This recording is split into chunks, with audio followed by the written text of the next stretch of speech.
Hello kaurahan, bago po tayo mag-ikot dito sa Dalampasigan, mag-entro muna tayo. Ka-entro, pasok.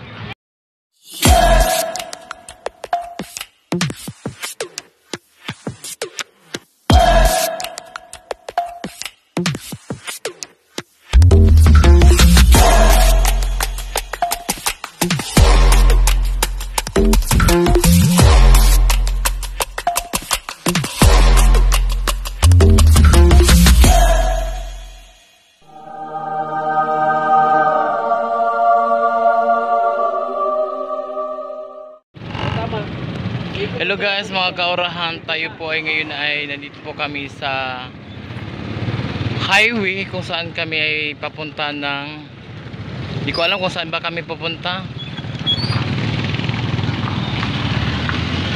Ang alam ko lang, sumakay po ako ng tricycle at naghahanap po ng dapat hanapin.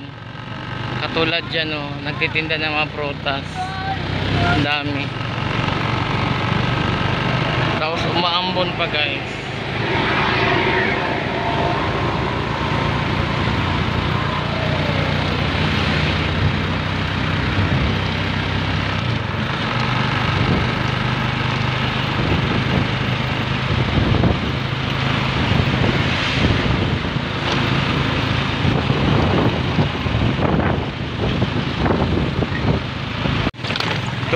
Tuganay na niya siya, no? Ito po yung river sa Tuganay guys. Ito mga BBO. Ito po yung Tuganay. Mahaba-haba po ang paglalakbay sa Tuganay.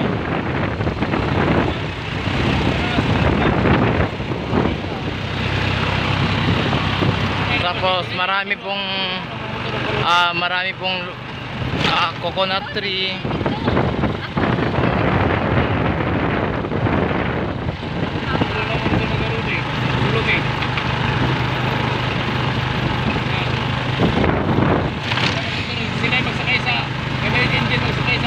Ito po yung Tuganay. Ito po yung river. So, ibig sabihin, may talaga siya guys, baha. Okay. Siya.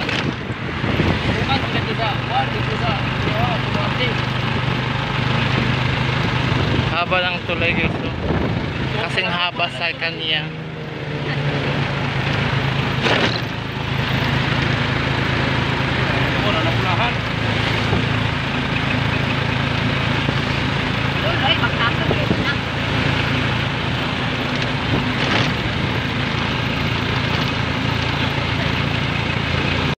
So nandito na kami sa Palaisdaan guys. Dito na tayo sa Barangay Libunganon.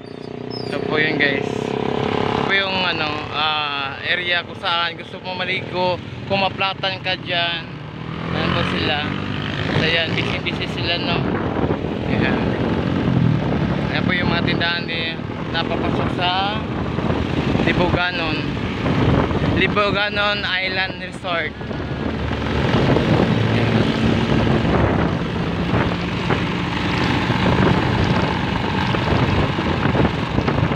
Yung mahaba yung paglalakbay guys. Yung iba takot sa ulan, pero naglalandian lang yan sa kuya.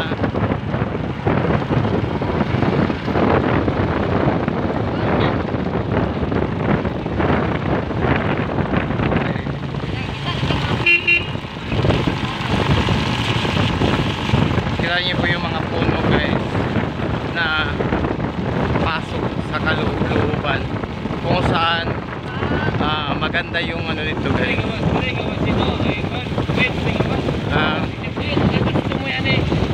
So kailangan natin ulit papasok tayo dito ulit guys. Ito guys, so maraming prutas ito guys. Ayan, maraming prutas guys. Suppose sila yung manaliligo din yan sila guys. Yun, tapos ito po yung coconut tree. Lalakbay ulit tayo guys.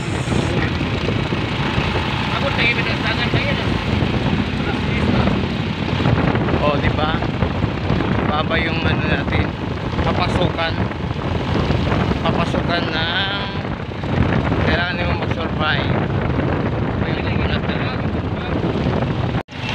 rin sila ay naliligo. Ayan, tropa sila. So maliligo to sila. Jingsi sila.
May bayad din eh? Yes.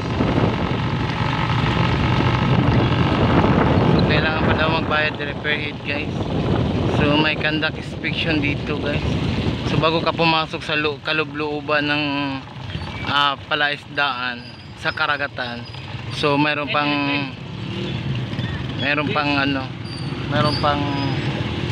entrance fee. So ito po yung checkpoint, barangay ordinance nila guys. So Nagkauban na ito ng kuwara, ng motor.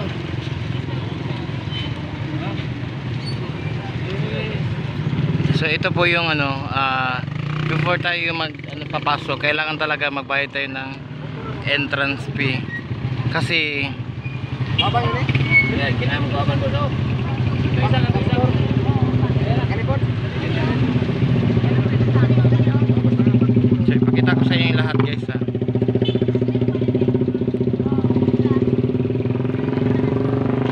Maraming kababayan natin yung mga Pilipino na bumila sa stoplight. Ayan sila. So medyo rami-rami din pala. So ayan guys, uuwi na sila. Medyo maaga yata yung punta na sa dagat eh. So dito na po naman tayo guys. So paakyat tayo dito guys. Diyos ko. Ay Diyos ko. Ito, diba? Kung gusto mo talaga maligo ng sa dagat talaga, kailangan mo talaga na konting sakripisyo. Katulad ng taong mahal mo, kailangan mo sakripisyo. Katulad ni nanay, putik na yan guys. Kung nagsakripisyo si nanay, ikaw ba nagsakripisyo ka ba? Diba wala? No, yung magang umuwi guys na overnight, so ngayon ay oras nilang umuwi. So kapag uwi, pagod, lasing, pagdating ng Borlaga. So malapit na kami guys. Hindi ko sure kung malapit na kami din. Bridana Beach Resort. Marami palang naliligo guys. Kasi January 1 at ngayon pala January 1. Happy holiday. So yan guys. So marami pala din pala na dito sa guys, no? Mga tinda dito guys. So papasok ulit tayo guys. Papasok. Naghihintay ng sakyanan ang triggers.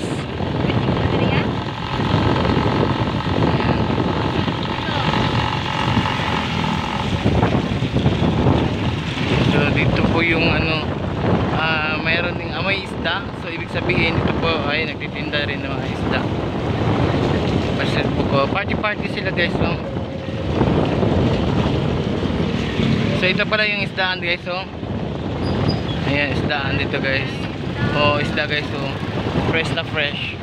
Pero ang tindira guys, dili na fresh. No?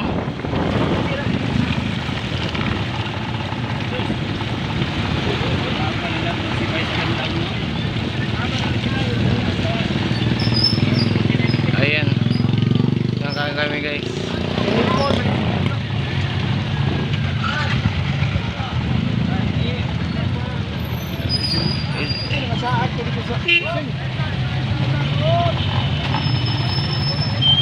Ay, taga Santo Tomas to ah. Ayan. So, hello guys. So ngayon guys, papunta po kami ng dagat sa ano dagat ito ang gagawin? Sa dagat niya?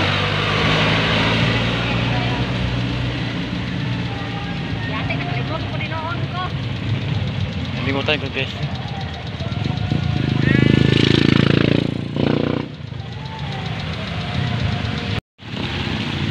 So sigurado to uwi ba to sila o ano na papunta pa lang sila. Ayan. Gutom na ang mga bata dito. Ayan guys, marami pa naliligo. Ayan. Ito kayo yung mga gapo guys.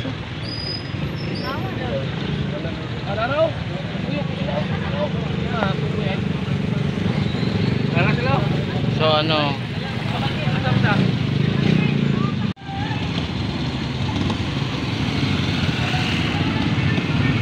kasi kung papasok tayo sa resort, medyo mahal-mahal ang entrance sa cottage guys.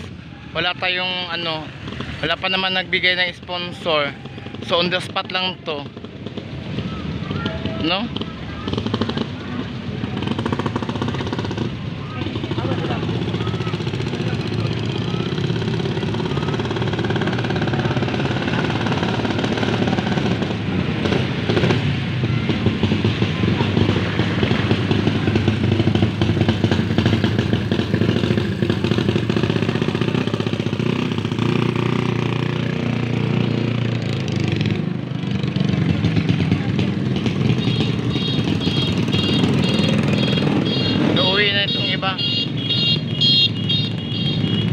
Uwi na.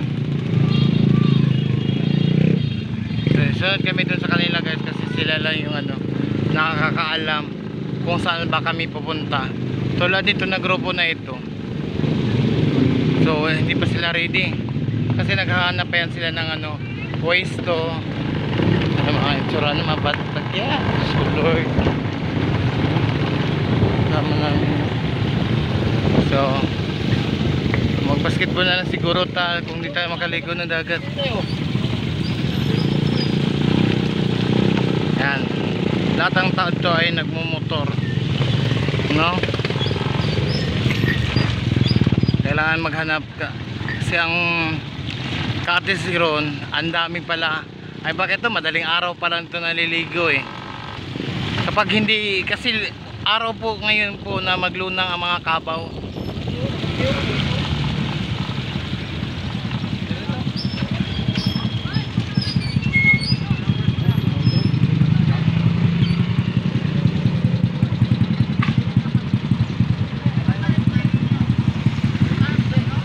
Puno daw diha.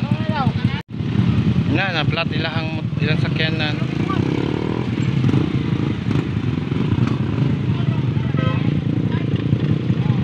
Hindi na tumutulong yung iba.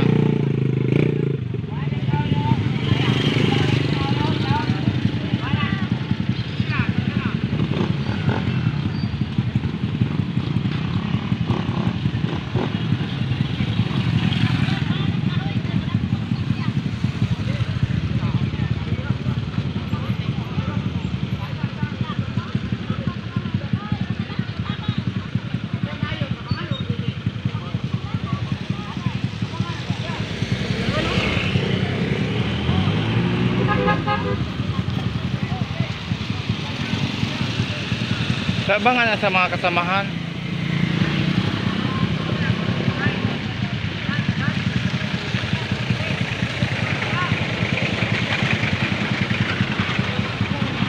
Kami, naghahanap pa kami ng pwesto. Alam kami kung napabay kuan. Kung wala, ibang labasan na itong iba ganing.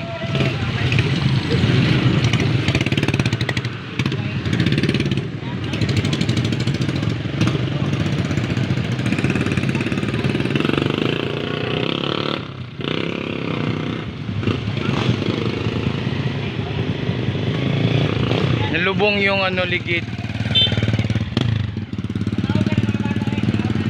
Yung ligid nalubong siya.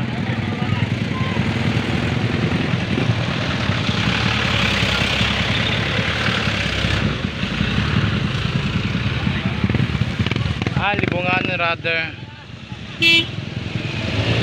Puno na. Ito naman ito mga Magkasay mo dito ba? Pwede ba ka nang diyan magkatid siguro? Puno man. So medyo maraming naliligo sa araw na ito guys. So sasilipin natin kung mayroon bang tayong pwesto dito. Medyo hindi yata, parang wala na yatang dito. Marami pa namang nagtitinda dito guys. So ayan, check natin. Pasok tayo dito sa looban guys. Ito po yung cottage guys.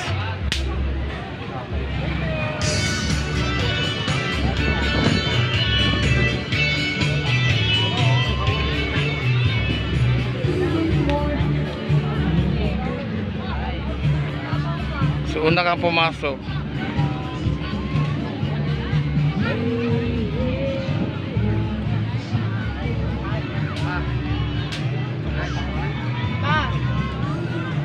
Ayun guys, ang dami nila guys. Si kuya guys, oh. Tingnan yung mga buhok.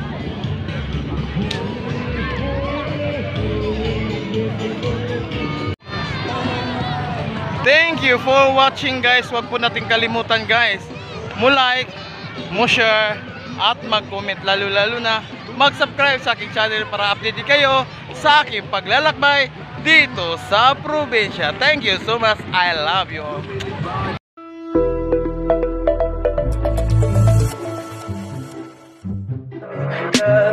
Tell me pretty lies, look me in the face. Tell me that you love me, even if it's fake.